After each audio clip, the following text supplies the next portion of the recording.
Welcome to the kidsministry.blog podcast. Every episode, we share ideas, tips, and resources to help your children's ministry thrive. We unpack sources to give you, well, the most important insights.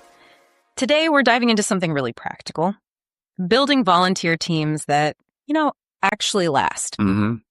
And our source for this deep dive is an article from Kids Ministry blog. It's called Building a Volunteer Team Culture That Lasts. Yeah, and it's a good one because it hits on a really common problem.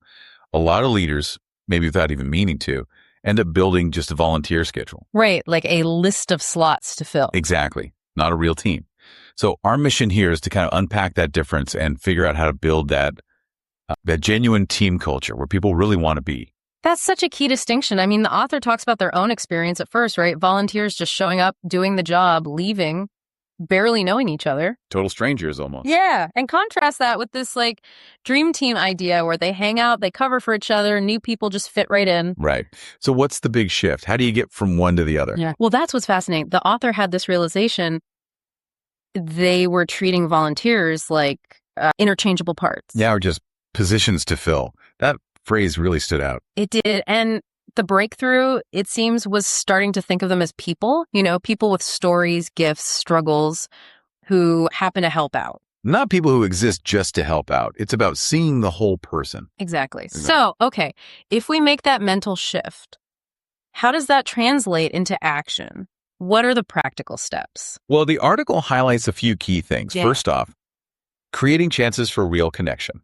And importantly, not more meetings. Definitely not meetings. More like hangouts, pizza after service, maybe meeting up at a coffee shop. Right, with no agenda. Just time to be humans together. And the author mentioned seeing conversations change, didn't they? From how was class to something deeper, like how's your mom doing after her surgery? Yeah, that's a huge sign right there, isn't it? That real connection is forming. It really is. Yeah. And if you think bigger picture, it's all about making people feel genuinely seen, valued. And that connects to the next point, too, about sharing stories, not just information. Yes. Instead of just, okay, here are the logistics for Sunday, they started sharing impact stories, like the example of the kid Marcus leading prayer. Oh, yeah, I remember that one.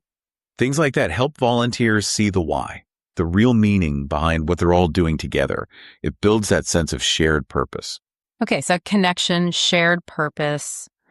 What else? There was something really interesting about letting people bring their whole selves. Definitely. This is crucial. The article basically says trying to make everyone fit the same mold is just a mistake. You end up losing what makes them unique. Exactly. Instead, you celebrate the differences. You've got the super organized person, the really creative one, maybe the quiet volunteer who's amazing with shy kids. Yeah, the team actually gets stronger because of those differences, right? When people can just be themselves. Precisely. Yeah. But what about when things get tricky? Because, people being themselves can sometimes lead to friction. True. And the article tackles that head on. It stresses how vital it is to handle conflict before it blows up. Yeah, you can't just ignore it. Like the example with the two volunteers who had totally different ideas about handling kids' behavior. Right. Ignoring that just lets tension build. Mm-hmm. Addressing it early, directly but kindly, that's how you find a resolution and keep the team healthy. So important. And on the flip side of challenges, what about celebrating? Yes.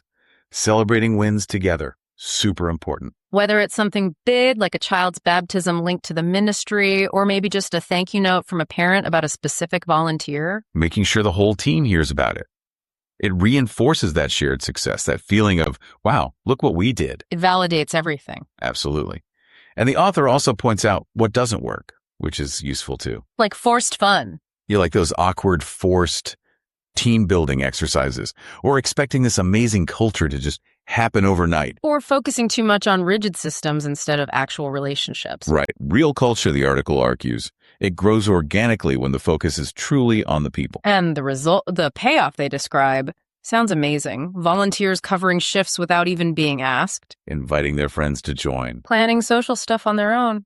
Even being genuinely bummed if they have to miss a Sunday. It stops feeling like a shift you have to work and starts feeling like a family gathering you don't want to miss. That's the goal, isn't it? That sense of belonging. Yeah. So ultimately, building this kind of lasting team culture, it's not a quick fix. It's an intentional, ongoing journey. It really requires that fundamental shift in how you see volunteers, doesn't it? Definitely. Yeah. And a real commitment to fostering that connection, that shared purpose, that sense of belonging we talked about. So for you listening, think about your own teams. Could be at work, a volunteer group, maybe even your family. What's just one small step you could take this week? One thing to shift away from that schedule mindset towards a real team mentality. Yeah. How can you help people bring a bit more of their whole selves and feel like they truly belong? Yeah. Something to think about. Thanks for listening. To find more ideas, tips, and resources, go to kidsministry.blog. We'll see you next time.